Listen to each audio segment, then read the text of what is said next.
سلام پاکستان، میں ہوں افتخار فردوس اور آپ دیکھ رہے ہیں بارڈر ٹاکس۔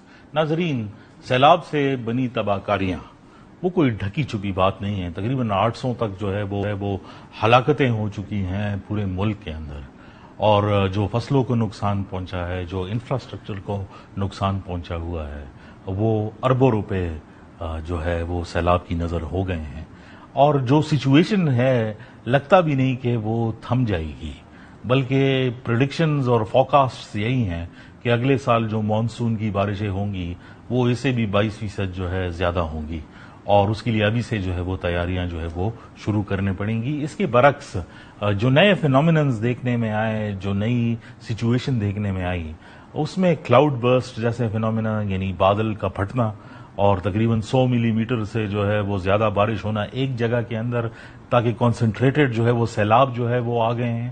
اس کے علاوہ ایسے علاقوں کے اندر بھی جو ہے وہ بارش ہوئی، اور تقریباً 646 ملی میٹر تک جو ہے کچھ جگہوں میں ریکارڈ کی گئی، جو مانسون کے زون سے ہی جو ہے وہ باہر ہیں۔ اور اس کے علاوہ جو گلگت بلتستان اور پاکستان کے ناردرن ایریاز ہیں، اس کے اندر جو گلیشیئرز کا پگھلنا اور جو گلیشیائی لیکس ہیں جن کو گلوف کہتے ہیں، اس نے جو تباہی مچائی ہے اور روڈ اور انفراسٹرکچر کو نقصان پہنچایا ہے، وہ ایک علیحدہ جو ہے وہ پرابلم ہے۔ ان ساری باتوں کا حل کیا ہے، کیا پالیسی ہونی چاہیے یہاں سے آگے، اس پر ایک ڈیٹیلڈ اور انفارمڈ گفتگو کے لیے آج ہم نے مدعو کیا ہے فاطمہ یامین صاحبہ کو، جو climate resilience and disaster risk جو ہے وہ ایکسپرٹ ہیں۔ بہت شکریہ فاطمہ صاحبہ ٹائم دینے کے لیے۔ پاکستان از ان دا midst آف اے کرائسس، اور پہلے لوگ کہتے تھے کہ ہم باہر یورپ اور یو ایس جاتے ہیں تو وہاں پر ویدر چینلز جو ہیں وہ عام چینل سے زیادہ ہیں، پتہ نہیں یہ لوگ ویدر کے ساتھ جو ہے وہ کیا کرتے ہیں۔ اب جب سے یہ بارشوں اور طوفانوں کا سلسلہ جو ہے وہ شروع ہوا ہے، ہر بندہ جو ہے وہ پاکستان میٹ ڈپارٹمنٹ کا یا ایکس ہینڈل یا فیس بک پیج یا ویدر چینل کا انتظار کرتا ہے کہ وہ سیگمنٹ کب آئے گا کہ ویدر پیٹرنز ہمیں بتا سکے۔ تو ایک کنسرن ہے، growing concern. For a very superfluous understanding audience کے لیے اردو کے اندر یہ بتائیں کہ یہ کلاؤڈ برسٹ کا جو فینومینن ہے، یہ لفظ ہم سنتے ہوئے آ رہے ہیں 2000 کے ارلی فرسٹ پارٹ سے۔ بالکل بالکل۔ یہ ہے کیا، واٹ از کازنگ اٹ، اور اس کو روکنا، اس کی روک تھام کرنا، کیا یہ پاسبل ہے؟ Thank you so much for having me on the show. Cloud burst جو ہے، جس کو کہتے ہیں ہم بادل کا پھٹنا ایک نیا فینومینا نہیں ہے، یہ تاریخ میں پہلے بھی ہو چکا ہے، اور پاکستان کی تاریخ میں آپ کے بلوچستان ہے، جی بی ہے، گلگت بلتستان ہے، یا خیبر پختونخوا ہے، یہاں پہ کلاؤڈ برسٹ کے واقعات ہوتے رہتے ہیں۔ لیکن یہ ایسا فینومینا ہے جو کہ یونیک ہے، یہ نہیں ہوتا کہ ہر سال یہ واقعہ ہوتا ہے، یہ واقعہ کچھ سالوں میں ہوگا۔ اس کا یہ ہے، یہ سمجھ لیں کہ کلاؤڈ برسٹ اس لیے ہوتا ہے کیونکہ جب کسی ویلی کے اندر، کسی وادی کے اندر جو ہے ہیٹ بہت زیادہ ہو جاتی ہے، جس کی وجہ سے پانی جو ہے وہ ہوا میں بہت زیادہ جانا شروع ہو جاتا ہے، اور وہ جو گرم ہوا ہے وہ اس پانی کو پہاڑی کے اوپر کیری کر دیتی ہے، اور وہاں پہ ایک بڑا گہرا سا اور جو ہے کنسنٹریٹڈ سا ایک جو ہے بادل بنا دیتی ہے، اور وہ بادل جو ہے وہ اتنا بھر جاتا ہے اس پانی سے کہ اس کے پاس اور کوئی چارہ نہیں ہوتا بلکہ اس پہاڑی کے اوپر جو ہے نا وہ پھٹ جائے۔ اس میں یہ نہیں ہوتا، کلاؤڈ برسٹ صرف ایک چیز نہیں ہے جو ہوتی ہے، اس میں ایک اور چیز بھی ہوتی ہے کہ جب پانی پہاڑی کے اوپر پھٹتا ہے تو اس کے بعد اس نیچے آتا ہے، اور جیسے جیسے وہ نیچے آتا جاتا ہے اس کی سپیڈ زیادہ ہوتی جاتی ہے، اور چونکہ وہ ڈھیروں پانی، مثال کے طور پہ اگر 100 ملی میٹر جو ہے بارش ہوئی ہے تو وہ کئی یونین کاؤنسلز پہ 100 ملی میٹر ہوگی۔ کلاؤڈ برسٹ جو ہے وہ 100 ملی میٹر ایک یونین کاؤنسل پہ برس سکتا ہے، تو وہ اتنی زیادہ بارش ہوتی ہے کہ پانی بہت تیزی سے نیچے آتا ہے پہاڑی کے ذریعے، اور وہ اپنی سپیڈ پکڑتا جاتا ہے، اور راستے میں جو گنے چنے درخت ہیں، جو پتھر ہیں لوز، اور جو بھی لوز مٹی ہوتی ہے، جو مٹی، اب ظاہر درخت اتنے نہیں ہیں، یہ کہیں پہ بھی ہو سکتا ہے، یہ کہیں پہ بھی ہو سکتا ہے، ضروری نہیں ہے کہ کوئی مانسون کے ایریا سے ریلیٹڈ ہو، یا نان مانسون ایریا میں بھی ہو سکتا ہے۔ یہ نان مانسون ایریا میں بھی ہو سکتا ہے، اس کا تعلق ڈائریکٹلی ہیٹ سے ہے۔ جتنی زیادہ ہیٹ جو ہے ایک شہر کی ایک جگہ پہ اکٹھی ہوتی جائے گی، اور وہ ہیٹ اتنا ہی پانی وہ اوپر پہنچاتی جائے گی۔ ہمارے ہاں عادت ہے مثال کے طور پہ کہ ہم سڑکوں پہ گرمیوں میں پانی پھینکتے رہتے ہیں، پانی جو بھی سورس موجود ہے وہاں سے وہ سارا، اور ہماری پریسیپیٹیشن بھی ہے، زمین کی پریسیپیٹیشن ہے، وہ سارا پانی اوپر اکٹھا ہو کے تو وہ ایک گہرا سا بادل بنا دیتا ہے جس کی وجہ سے وہ برسٹ ہو جاتا ہے. کلاؤڈ برسٹ کا مسئلہ یہ کہ کلاؤڈ برسٹ کو پریڈکٹ کرنا بہت مشکل کام ہے. یہی میرا اگلا سوال تھا کہ جب ہم ارلی وارننگ سسٹمز کی بات کر رہے ہیں اس ٹائم پر اور کافی گلے شکوے آتے ہیں، بلکہ پاکستان کے اندر یہ کافی پولیٹیسائز ڈیبیٹ ہے، ایسا ہی اور ہے. ہم یہ کہتے ہیں کہ جو پی ڈی ایم ایز ہیں ان کے اوپر جو ہے وہ الزام لگا دیتے ہیں کہ بھائی جو میٹ ڈپارٹمنٹ ہے انہوں نے تو کہہ دیا تھا کہ بارشیں ہوں گی، سیلاب آئیں گے، آپ نے اس کے لیے کچھ کیا نہیں ہے. یہ پرابلم کیسے سالو ہوگا؟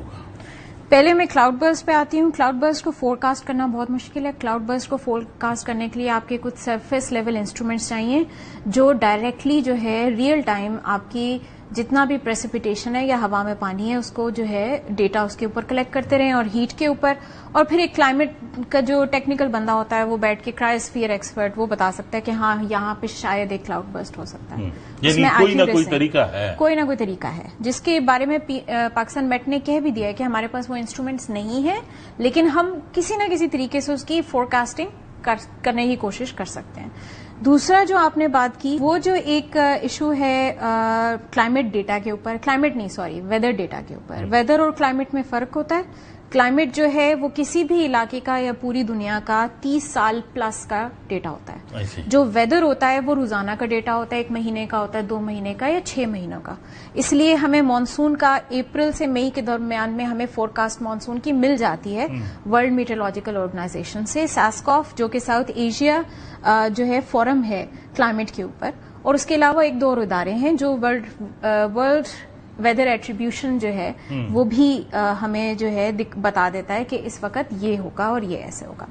جو ریئل ٹائم ڈیٹا ہے اس کا وہ ذرا تھوڑا سا اسکیٹرڈ ہے. اب کیا ہے کہ پروونشل گورنمنٹس نے اپنے کچھ ڈپارٹمنٹس، ناٹ میٹ ڈپارٹمنٹ، کچھ ڈپارٹمنٹس کو، Met department is under the defence ministry, it's under the defence ministry and it's under the federal. So provincial governments نے کیا کیا کہ انہوں نے اپنے انسٹرومنٹس کچھ لے کے دے دیے ہیں کچھ ڈپارٹمنٹس کو. For example I think water department in Punjab, اور وہ انہوں نے ہر جگہ انسٹرومنٹس لگا کے وہ اس سے جو ہے کچھ نہ کچھ فور کاسٹ کرنے کی کوشش کرتے ہیں.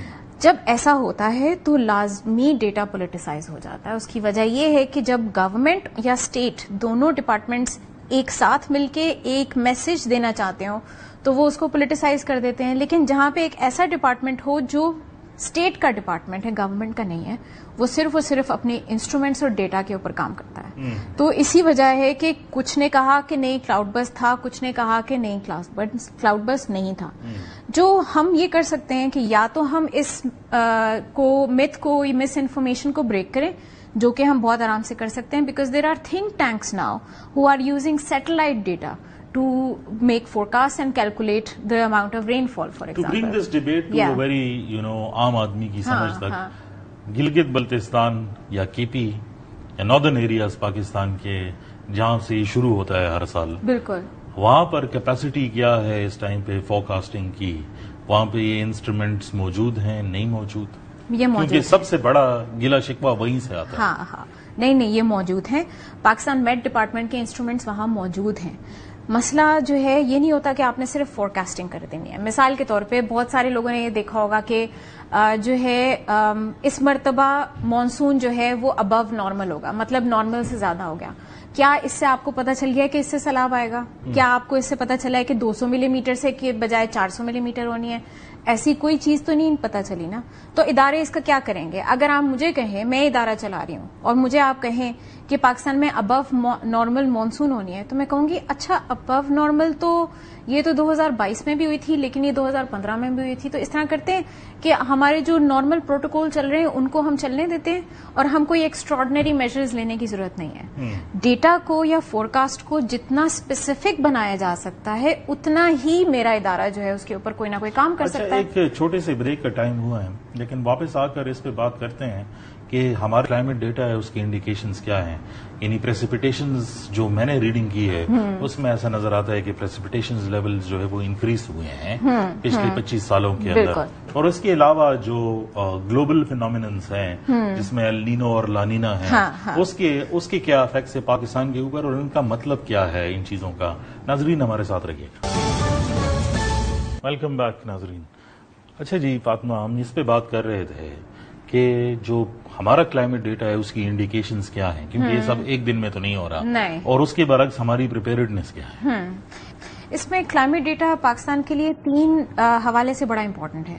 ایک تو ہیٹ کے حوالے سے، گرمی کتنی زیادہ ہو رہی ہے کتنی کم ہو رہی ہے، لیکن یہ نہیں کہ روزانہ کی گرمی، بلکہ یہ کہ ٹیمپریچر ڈفرنس کتنا آ رہا ہے. دوسرا ہے بارش، پریسیپیٹیشن کتنی ہو رہی ہے، پریسیپیٹیشن میں ڈفرینسز کتنے ہو رہے ہیں. 2022 میں کی بارشوں نے جو ہے 30 سال کا ریکارڈ توڑا تھا، اس لیے ہم نے اس کو کلائمیٹ چینج فینومینا کہا تھا.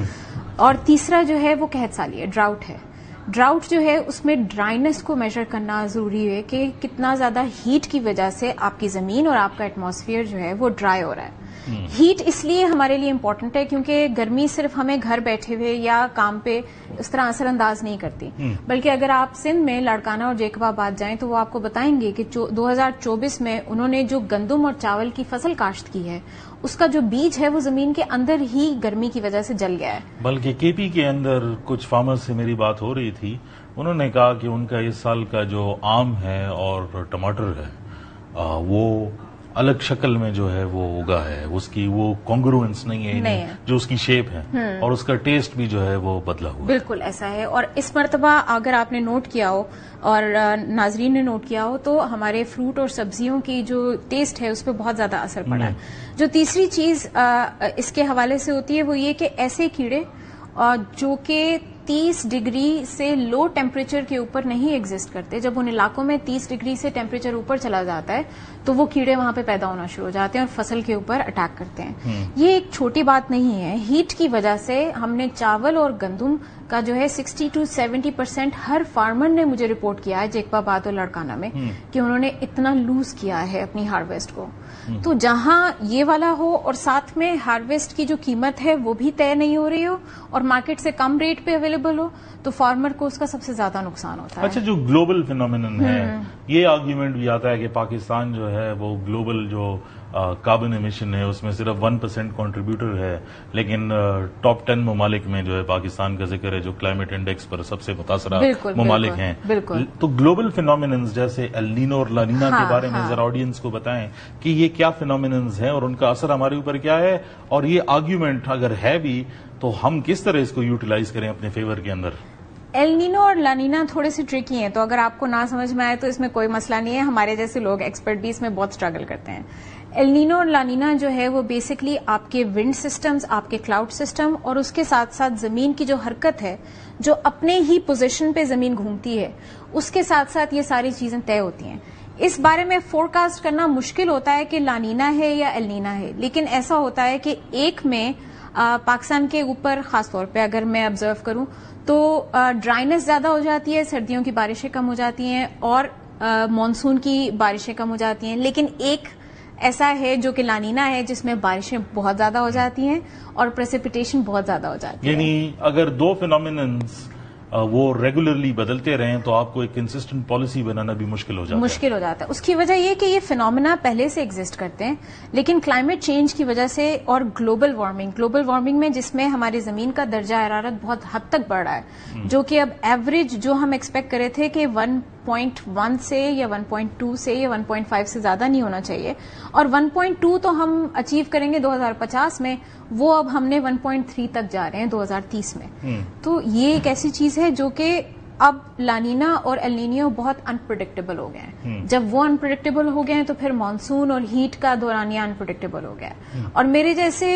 ایمیچور کلائمیٹ سائنٹسٹ بھی جو ہے انالیسس کرنا ان کے لیے بڑے مشکل ہو گیا ہے کہ اب اس وقت کیا ہوگا. میرا سوال یہی تھا کہ اگر ڈیٹا اتنا اسکیچی ہے اور ایکچوئل ڈیٹا ہے بھی نہیں تو اس کی فورکاسٹنگ کے اندر اور اس کی پریڈکٹیبلٹی کے اندر اور اس کو کمبیٹ کیسے کرنا ہے اس کے اندر تو کافی پرابلمز ہیں. اس کے اندر پرابلمز ہیں، لیکن چونکہ ہم 30، 50، 100، 150، 200 اور کئی ہزاروں سال کا کلائمیٹ ڈیٹا ہم ایگزامن کرتے ہیں، ہم اس کے بیسس پہ فورکاسٹ کرتے ہیں. ہم آج یا کل کے کلائمیٹ کے بیسس پہ نہیں کرتے. تو ہم یہ دیکھتے ہیں کہ لا نینا جب آیا تھا پچھلے 30 سالوں میں یا 50 سالوں میں اس کا کیا بیہیویئر تھا، تو ہم اس پہ پریڈکٹ کر سکتے ہیں کہ اس کا آنے والے سالوں میں کیا بیہیویئر ہوگا. تو ایسا نہیں ہے کہ یہ بالکل گرے ایریا ہے. جو سائنٹسٹ اس کام میں مختص ہیں وہ اس کام کو بہت اچھے طریقے سے انجام دیتے ہیں. کیپیسٹیز کے بارے میں بتائیں، بطور ملک ہماری کیپیسٹیز کیا ہیں کلائمیٹ چینج کی؟ ہماری کیپیسٹیز جو ہے اگر آپ پرائیویٹ سیکٹر کو دیکھیں تو زیادہ ہے، لیکن اگر آپ پبلک سیکٹر کو دیکھیں تو بہت کم ہے. اس کی وجہ یہ ہے کہ وہی ایک ہی رونا ہے ہمارا کہ پالیسی بن جاتی ہے لیکن امپلیمنٹ نہیں ہو پاتی ہے. اب ہمارا کام یہ ہے کہ ہم کیسے جو ہے پبلک سیکٹر کو اکاؤنٹیبل بنا سکتے ہیں اپنے لیے. تو آپ پوچھیں، سوال کریں، آپ کے بجٹ میں کلائمیٹ بجٹ کون سا ہے؟ اس میں کلائمیٹ بجٹ میں فارمرز کے لیے، کسانوں کے لیے کون سا بجٹ ہے؟ اس میں ریئل اسٹیٹ سیکٹر کو روکنے کے لیے اور اس کو ریگولیٹ کرنے کے لیے، انڈسٹریل سیکٹر کو ریگولیٹ کرنے کے لیے، اس کی پالیسی کو امپلیمنٹ کرنے کے لیے کون سا بجٹ موجود ہے؟